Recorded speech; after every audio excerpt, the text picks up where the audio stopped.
OPNewsന്റെ 57ാമത്തെ എപ്പിസോഡിലോട്ട് എല്ലാവർക്കും സ്വാഗതം. സ്മാർട്ട് ഫോണുകളുമായി ബന്ധപ്പെട്ട ഏറ്റവും പുതിയ വാർത്തകൾ ഫീച്ചർ എന്ന ചെറിയൊരു സീരീസാണ് OPNews. അപ്പോൾ നമുക്ക് നേരെ ഇന്നത്തെ ഹെഡ്ലൈൻസ് എന്തൊക്കെയാണെന്ന് നോക്കാം. റിയൽമിയുടെ Q2 സീരീസിലെ ഫോണുകൾ ചൈനയിൽ ലോഞ്ച് ചെയ്തിരിക്കുകയാണ്. Redmi Note 10 സീരീസിന്റെ കുറച്ചുകൂടെ ഡീറ്റെയിൽസ് നമുക്കിപ്പോൾ ലഭിച്ചിരിക്കുകയാണ്. OnePlusന്റെ കോ ഫൗണ്ടർ കമ്പനിയിൽ നിന്നും റിസൈൻ ചെയ്തിരിക്കുകയാണ്. അപ്പോൾ നമുക്ക് നേരെ ഇന്നത്തെ ആദ്യത്തെ ന്യൂസിലോട്ട് എടുക്കാം. ആദ്യത്തെ ന്യൂസ് Realme Q2 സീരീസിനെ പറ്റിയാണ്. ചൈനയിൽ ഇപ്പോൾ 3 ഫോണുകളാണ് ലോഞ്ച് ചെയ്തിരിക്കുന്നത് Q2 സീരീസിൽ. അതിൽ ആദ്യത്തേത് Realme Q2, അടുത്ത Realme Q2 Pro, അടുത്ത് ഇതിൻ്റെ ഒരു ലൈറ്റ് വേർഷനായ Realme Q2i. അപ്പോൾ നമുക്ക് ഈ ഫോണുകളുടെ ഡീറ്റെയിൽസ് എന്തൊക്കെയാണെന്ന് നോക്കാം. അപ്പോൾ Realme Q2 സീരീസ് എന്ന് പറഞ്ഞാൽ ശരിക്കും പറഞ്ഞാൽ Realme 7 സീരീസിൻ്റെ ഒരു ചൈനീസ് വേർഷൻ തന്നെയാണ്. പക്ഷേ അതിനനുസരിച്ചുള്ള മാറ്റങ്ങളുണ്ട്. അതെന്തൊക്കെയാ വെച്ചാൽ ക്യാമറയുടെ കാര്യത്തിലും ചിപ്സെറ്റിൻ്റെ കാര്യത്തിലുമാണ് വ്യത്യാസം. ബാക്കിയുള്ള കാര്യങ്ങളൊക്കെ ഒരുവിധം സെയിം ആയിട്ട് ഇത് തന്നെ നിൽക്കുകയാണ്. അപ്പോൾ നമുക്ക് നേരെ ആദ്യം Realme Q2 Proൻ്റെ ഡീറ്റെയിൽസ് എന്തൊക്കെയാണെന്ന് നോക്കാം. Realme Q2 Proയിൽ നമ്മൾ Realme 7 Proയിൽ കണ്ട പോലെ തന്നെ ഒരു 6.4 ഇഞ്ചിൻ്റെ ഫുൾ HD+ AMOLED ഡിസ്പ്ലേ തന്നെയാണ് ലഭിക്കുന്നത്. ഇതൊരു 60 ഹെർട്സിൻ്റെ AMOLED ഡിസ്പ്ലേ തന്നെയാണ്. ചിപ്സെറ്റിൻ്റെ കാര്യത്തിലാണ് മെയിൻ ഒരു വ്യത്യാസം വരുന്നത്. അതെന്ന് വെച്ചാൽ നമുക്ക് Realme Q2 Proയിൽ യൂസ് ചെയ്തിരിക്കുന്നത് MediaTek Dimensity 800U എന്ന് പറഞ്ഞ ചിപ്സെറ്റാണ്. ഇത് MediaTekന്റെ Dimensity സീരീസിൽ ഒരു മിഡ് റേഞ്ച് ചിപ്സെറ്റ് തന്നെയാണ്. അത്യാവശ്യം നല്ല രീതിയിൽ പവർഫുൾ ആയിട്ടുള്ള ഒരു ചിപ്സെറ്റ് തന്നെയാണ്. പിന്നെ നോക്കുകയാണെങ്കിൽ നമുക്കൊരു ക്വാഡ് ക്യാമറയാണ് ലഭിക്കുന്നത്. ക്യാമറയുടെ കാര്യത്തിലാണ് ഡിഫറൻസ് വരുന്നത്. അതെന്ന് വെച്ചാൽ നമുക്ക് ഇതിൽ യൂസ് ചെയ്തിരിക്കുന്നത് 48 മെഗാ പിക്സലിൻ്റെ ക്വാഡ് ക്യാമറയാണ്. 48 മെഗാ പിക്സലിൻ്റെ primary camera, 8 mega pixel ultra wide, 2 mega പിക്സലിൻ്റെ മാക്രോ, 2 മെഗാ പിക്സലിൻ്റെ ഡെപ്ത്. ഫ്രണ്ടിലോട്ട് വരികയാണെങ്കിൽ ഒരു 16 മെഗാ പിക്സൽ സെൽഫി ക്യാമറ, 4500 mAhന്റെ ബാറ്ററി ലഭിക്കുന്നുണ്ട്. 65 വാട്ടിൻ്റെ ഫാസ്റ്റ് ചാർജിങ് സപ്പോർട്ട് നമുക്കിതിൽ ലഭിക്കുന്നുണ്ട്. ഇപ്പോൾ കാണുന്നതാണ് Realme Q2 Proൻ്റെ ചൈനയിലെ വില. Realme Q2 പക്ഷേ ചെറിയ വ്യത്യാസമുണ്ട്. അതെന്ന് വെച്ചാൽ നമുക്ക് Realme Q2 ലഭിക്കുന്ന ഒരു 6.5 ഇഞ്ചിൻ്റെ ഫുൾ HD+ LCD ഡിസ്പ്ലേ ആണ്. നമ്മൾ Realme 7ൽ കണ്ടത് 90 ഹെർട്സിൻ്റെ ഡിസ്പ്ലേ ആണെങ്കിൽ അതേപോലത്തെ ഡിസ്പ്ലേ തന്നെയാണ്. പക്ഷേ ഇതിൽ നമുക്ക് റിഫ്രഷ് റേറ്റ് കിട്ടുന്നത് 120 ഹെർട്സിൻ്റെ റിഫ്രഷ് റേറ്റ് ആണ്. ചിപ്സെറ്റ് സെയിം തന്നെയാണ് രണ്ട് ഫോണിലും. നമുക്ക് Realme Q2ലും യൂസ് ചെയ്തിരിക്കുന്നത് MediaTek Dimensity 800U എന്ന് പറഞ്ഞ ചിപ്സെറ്റ് തന്നെയാണ്. ഒരു ട്രിപ്പിൾ ക്യാമറ സെറ്റപ്പാണ് നമുക്കതിൽ ലഭിക്കുന്നത്. 48 മെഗാ പിക്സലിൻ്റെ ട്രിപ്പിൾ ക്യാമറ സെറ്റപ്പ് തന്നെയാണ്. 48 മെഗാ പിക്സലിൻ്റെ primary camera, 8 mega pixel ultra wide, ഒരു 2 മെഗാ പിക്സലിൻ്റെ മാക്രോ, ഡെപ്ത് സെൻസർ അതിൽ കൊടുത്തിട്ടില്ല. ഫ്രണ്ടിലോട്ട് വരികയാണെങ്കിൽ നേരത്തെ കണ്ട പോലെ തന്നെ ഒരു 16 മെഗാ പിക്സൽ സെൽഫി ക്യാമറയും ലഭിക്കുന്നുണ്ട്. പിന്നെ പറയാനുള്ളത് 5000 mAhന്റെ ബാറ്ററിയാണ്. 30 വാട്ടിൻ്റെ ഫാസ്റ്റ് ചാർജിങ് സപ്പോർട്ടും ഇതിൽ നമുക്ക് ലഭിക്കുന്നുണ്ട്.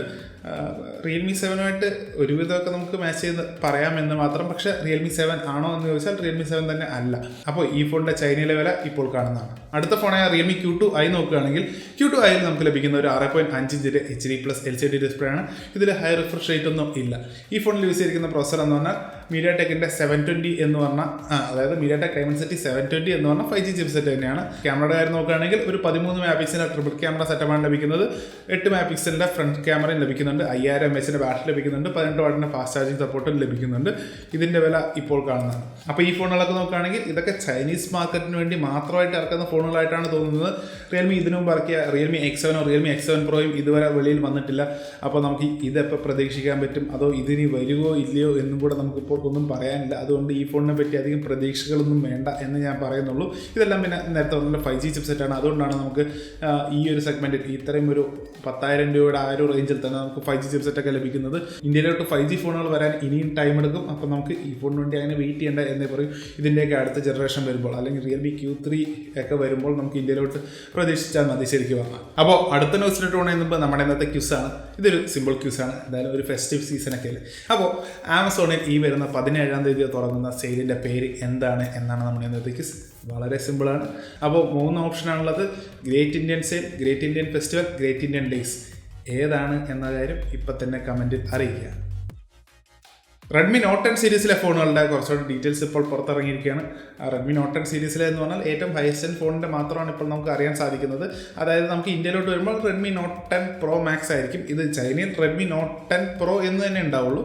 അപ്പോൾ ഇതിൽ നമുക്ക് എന്താണ് ഇപ്പോൾ അറിയാൻ പറ്റുന്ന ഡീറ്റെയിൽസ് എന്ന് വെച്ചാൽ Redmi Note 10 Pro Maxൽ യൂസ് ചെയ്യാൻ പോകുന്നത് 108 മെഗാ പിക്സലിൻ്റെ സെൻസർ ആയിരിക്കും എന്നാണ്. ഇത് സാംസങ്ങിൻ്റെ ഒരു പുതിയ സെൻസർ വരുന്നുണ്ട്, സാംസങ് ISOCELL HM2 എന്ന് പറഞ്ഞിട്ടുള്ള സെൻസർ. ഇതൊരു ബഡ്ജറ്റ് സെൻസറാണ്. നമ്മുടെ S20 അൾട്രയിലും അല്ലെങ്കിൽ നമ്മുടെ Mi 10ലും ഒക്കെ യൂസ് ചെയ്ത അതേപോലത്തെ ഒരു സെൻസറല്ല. അതിനൊരു ബഡ്ജറ്റ് വേരിയൻ്റാണ്. അത്രയും അഡ്വാൻസ്ഡ് ആയിട്ടുള്ള സെൻസറല്ല. നമുക്ക് സെൻസറിൻ്റെ സൈസൊക്കെ കുറവാണ്. അപ്പോൾ അതിനർത്ഥം കുറച്ചുകൂടെ ഒരു എന്താ പറയുക, അത്രയും പെർഫോമൻസ് നമുക്ക് ക്യാമറ ഒന്നും പ്രതീക്ഷിക്കാൻ പറ്റില്ല. ജസ്റ്റ് ഒരു 108 മെഗാ പിക്സൽ ഉണ്ട് എന്ന് മാത്രം എടുത്ത് പറയാൻ പറ്റുള്ളൂ. മിക്കവാറും ഇത് നമ്മുടെ 64 മെഗാ പിക്സലിൻ്റെ ഒരു സാംസങ്ങിൻ്റെ സെൻസർ ഉണ്ടായിരുന്നല്ലോ, GW1 എന്ന് പറഞ്ഞിട്ട്. നമ്മുടെ Realme 6 ആയാലും Realme 6 Pro ആയാലും Redmi Note 8 Pro ആയാലും അതിലൊക്കെ യൂസ് ചെയ്യുന്ന ആ ഒരു സെൻസർ. അപ്പോൾ അതുപോലത്തെ ഒരു അല്ലെങ്കിൽ അതിനേക്കാളും ഒരു കൂടിക്ക് ബെറ്റർ ആയിട്ടുള്ളൊരു പെർഫോമൻസ് ആയിരിക്കും നമുക്കിതിൽ നിന്നും പ്രതീക്ഷിക്കാൻ പറ്റുക. അപ്പോൾ ഇതാണ് മെയിനായിട്ട് ഇപ്പോൾ അറിയുന്നൊരു കാര്യം. പിന്നെ പറയാനുള്ളത് നമ്മൾ നേരത്തെ പറഞ്ഞ പോലെ തന്നെ അതായത് ഇതിന് മുമ്പത്തെ OPNews നമ്മൾ പറഞ്ഞിട്ടുണ്ടായിരുന്നു Redmi Note 10 Pro Maxൽ യൂസ് ചെയ്യാൻ പോകുന്നത് Snapdragon 750G ആണ് എന്ന്. അപ്പോൾ അതിനും ഒരു കൺഫർമേഷൻ കൂടെ വന്നിരിക്കുകയാണ്. ഇത്ര നമുക്കിപ്പോൾ അറിയാൻ സാധിക്കുന്നുള്ളൂ. ബാക്കിയുള്ള കാര്യങ്ങളൊക്കെ വരുമ്പോൾ നമ്മളിവിടെ ഇനിയും അപ്ഡേറ്റ് ചെയ്യുന്നതായിരിക്കും. അപ്പോൾ ഇറങ്ങാൻ പോകുന്ന ഫോണുകളുടെ ഡീറ്റെയിൽസ് ഒക്കെ ആദ്യം തന്നെ അറിയാൻ നമ്മുടെ ചാനൽ ഇപ്പോൾ തന്നെ സബ്സ്ക്രൈബ് ചെയ്തിരിക്കുക, ബെൽ ബട്ടൺ കൂടെ ക്ലിക്ക് ചെയ്യുക. OPNewsന്റെ എപ്പിസോഡ് എല്ലാ ചൊവ്വാഴ്ചയും എല്ലാ വെള്ളിയാഴ്ചയും വരുന്നതായിരിക്കും. OnePlusന്റെ കോ-ഫൗണ്ടറും ഡയറക്ടറുമായ കാൾപൈ എന്ന് പറഞ്ഞ ആൾ OnePlusൽ നിന്നും റിസൈൻ ചെയ്തിരിക്കുകയാണ്. പുതിയൊരു വെഞ്ചർ സ്റ്റാർട്ട് ചെയ്യാൻ വേണ്ടിയിട്ടാണ് റിസൈൻ ചെയ്തിരിക്കുന്നത്. ഒഫീഷ്യലി അതിനെക്കുറിച്ചൊന്നും പറഞ്ഞിട്ടില്ല. മൊബൈലിൽ ട്വിറ്റർ നോക്കിയാലും അതിനെക്കുറിച്ചൊന്നും അറിയില്ല. പക്ഷേ കഴിഞ്ഞ ഒരാഴ്ചയായിട്ട് OnePlusൽ നിന്നും റിസൈൻ ആയിരിക്കുകയാണ് കാൾപൈ എന്ന് പറഞ്ഞാൽ. ഇഷ്ടംപോലെ ആൾക്കാർക്ക് അറിയാവുന്ന ഒരാൾ തന്നെയാണ് കാൾപൈ. കാരണം OnePlusന്റെ ഒരു ഇൻ്റർനാഷണൽ അല്ലെങ്കിൽ OnePlusന്റെ ഒരു ഫേസ് എന്ന് പറയാൻ പറ്റുന്ന പോലത്തെ ഒരാൾ തന്നെയാണ് കാൾപൈ എന്ന് പറഞ്ഞത്. OnePlusന്റെ തുടക്കം തൊട്ടുണ്ടായിരുന്ന ആളാണ്. തുടക്കം തൊട്ടെന്ന് പറഞ്ഞാൽ കോ-ഫൗണ്ടർ തന്നെയാണ്. കാൾപൈയും പീറ്റ് ലവും എന്ന് പറഞ്ഞ ഈ രണ്ടുപേരാണ് നമ്മുടെ OnePlus തുടങ്ങിയത്. അതും ഓപ്പോയിൽ നിന്നും ഇതേപോലെ അടികൂടി വന്നു എന്നൊരു ഡ്രാമയൊക്കെ കളിച്ച് തുടങ്ങിയാണ് OnePlus. അതിൻ്റെ ഒരു കഥ നമ്മൾ വീഡിയോ ചെയ്യുന്നുണ്ട്. അപ്പോൾ അങ്ങനെ നിന്ന കാൾപൈയാണ് നമ്മുടെ OnePlusൽ നിന്നും ലീവ് ചെയ്ത് പോയിരിക്കുന്നത്. ഇത് എത്രത്തോളം വലിയൊരു ന്യൂസ് ആണെന്ന് പറഞ്ഞാൽ നമ്മുടെ ഷവോമിയിൽ നിന്നും മനുകുമാർ ജെയിനൊക്കെ ഇറങ്ങിപ്പോയാൽ എങ്ങനെ ഉണ്ടാവും, അല്ലെങ്കിൽ റിയൽമിയിൽ നിന്നും മാധവ് ഷേത്തൊക്കെ ഇറങ്ങിപ്പോയാൽ എങ്ങനെ ഉണ്ടാവും, അതുപോലെ കണ്ടാൽ മതി. അത്രയ്ക്കും വലിയൊരു ന്യൂസ് തന്നെയാണ് ശരിക്കും പറഞ്ഞാൽ. അപ്പോൾ ഇനി OnePlusൽ എന്താണ് സംഭവിക്കാൻ പോകുന്നത് എന്നത് വലിയ പിടിയില്ല. കാരണം കാൾപൈ തന്നെയായിരുന്നു OnePlus നോട്ട് സീരീസിൻ്റെ ഒരു ആർക്കിടെക്റ്റ് എന്ന് പറയാൻ പറ്റുന്നത്. മൂപ്പർ തന്നെയായിരുന്നു ആ ഒരു സീരീസിൻ്റെ ഹെഡ് ഇത്രയും കാലം. അപ്പോൾ ഇനി നോഡിന് എന്ത് പറ്റും, OnePlusന് എന്ത് പറ്റും എന്നൊന്നും ഒരു പിടിയില്ല. ഇതിനെപ്പറ്റി ഒരു ഒഫീഷ്യൽ എക്സ്പ്ലനേഷനും ഇതുവരെ വന്നിട്ടില്ല. നമുക്കെന്തായാലും പ്രതീക്ഷിക്കാവുന്നേ ഇപ്പോൾ ട്വിറ്ററിൽ അവർ അറിയിക്കുന്നത് തന്നെയായിരിക്കും. സാംസങ്ങിൻ്റെ Exynos 1080 എന്ന് പറഞ്ഞ ചിപ്സെറ്റിൻ്റെ AnTuTu സ്കോർസ് ഇപ്പോൾ ലീക്കായിരിക്കുകയാണ്. ഇപ്പോൾ കാണുന്നതാണ് ഇതിൻ്റെ AnTuTu സ്കോർസ്. ഇത് കാണുമ്പോൾ നമുക്ക് മനസ്സിലാവുന്നത് ഇതൊരു ഫ്ലാഗ്ഷിപ്പ് ചിപ്സെറ്റ് ആയിരിക്കും എന്നാണ്. കാരണം ഇതിൻ്റെ സ്കോർ നോക്കുകയാണെങ്കിൽ സ്നാപ്ഡ്രാഗൺ 865-നെക്കാട്ടിലും മുകളിലാണ്. സ്നാപ്ഡ്രാഗൺ 875 വന്നാലും ഈ ഒരു റേഞ്ചിൽ തന്നെ നിൽക്കുള്ളൂ. ഇപ്പോൾ കാണുന്നത് സ്നാപ്ഡ്രാഗൺ 865 അല്ല, സ്നാപ്ഡ്രാഗൺ 865 സ്നാപ്ഡ്രാഗൺ 865 പ്ലസിനെക്കാട്ടിലും കൂടുതൽ തന്നെയാണ്. അപ്പോൾ സാംസങ് രണ്ടും കൽപ്പിച്ച് തന്നെയാണ്. പിന്നെ എടുത്തു പറയേണ്ട ഒരു കാര്യം, ഇത് സാംസങ്ങിൻ്റെ ഫ്ലാഗ്ഷിപ്പ് ചിപ്സെറ്റ് അല്ല. ഫ്ലാഗ്ഷിപ്പ് ചിപ്സെറ്റ് എന്ന് പറഞ്ഞിട്ട് വേറൊരെണ്ണം വരാണ്ട് Exynos 2100 എന്ന് പറഞ്ഞിട്ടുള്ള ഒരു ചിപ്സെറ്റാണ്. ഇത് ശരിക്കും പറഞ്ഞാൽ അതിൻ്റെ തൊട്ട് താഴെയുള്ള ഒരു ചിപ്സെറ്റാണ്. അതായത് നമ്മുടെ ഫ്ലാഗ്ഷിപ്പ് ഫോണുകളിൽ യൂസ് ചെയ്യാൻ പോകുന്ന ചിപ്സെറ്റ് അല്ല, പകരം ഒരു മിഡ് റേഞ്ച് ഫോണുകളിൽ യൂസ് ചെയ്യാൻ പോകുന്ന ഒരു ചിപ്സെറ്റാണ്. അപ്പോൾ ഈ പറഞ്ഞ Exynos 1080 ഏത് ഫോണിലാണ് വരാൻ പോകുന്നത്?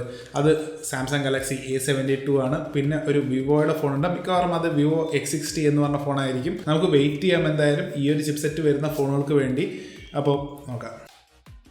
സാംസങ് ഒരു പുതിയ M സീരീസ് ഫോൺ കൂടെ ലോഞ്ച് ചെയ്തിരിക്കുകയാണ്. സാംസങ് ഗാലക്സി M31 പ്രൈം എന്നാണ് അതിൻ്റെ പേര്. പക്ഷേ കോമഡിയാണ്. കാരണം എന്താണെന്ന് വെച്ചാൽ ഇതും M31 വലിയ വ്യത്യാസമൊന്നുമില്ല. വലിയ വ്യത്യാസമല്ല, ഒരു വ്യത്യാസമില്ല. അതേ ഫോൺ തന്നെ ഒന്ന് പേര് മാറ്റി ഇറക്കിയിരിക്കുകയാണ്. പിന്നെ എന്തുകൊണ്ടാണ് പ്രൈം എഡിഷൻ എന്ന് ചോദിക്കുകയാണെങ്കിൽ, നമുക്ക് M31 പ്രൈം എഡിഷനിൽ ഒരു 3 മാസം പ്രൈം സബ്സ്ക്രിപ്ഷൻ കിട്ടുന്നുണ്ട്. അത് നമുക്ക് പൈസ ഒന്നും കൊടുക്കണ്ട, ഫ്രീ ആയിട്ട് കിട്ടുകയാണ്. അപ്പോൾ അത് മാത്രമേ ഉള്ളൂ. ആമസോൺ പ്രൈം സബ്സ്ക്രിപ്ഷൻ്റെ കാര്യമാണ് പറയുന്നത്.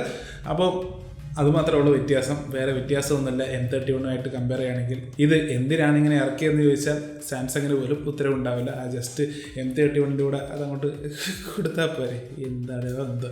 നമുക്ക് എന്തായാലും അടുത്ത നെക്സ്റ്റോട്ട് കിടക്കാം. ഓപ്പോയുടെ ഇന്ത്യയിൽ ലോഞ്ച് ചെയ്യാൻ പോകുന്ന Oppo A53s എന്ന് പറഞ്ഞ ഫോൺ ലീക്കായിരിക്കുകയാണ്.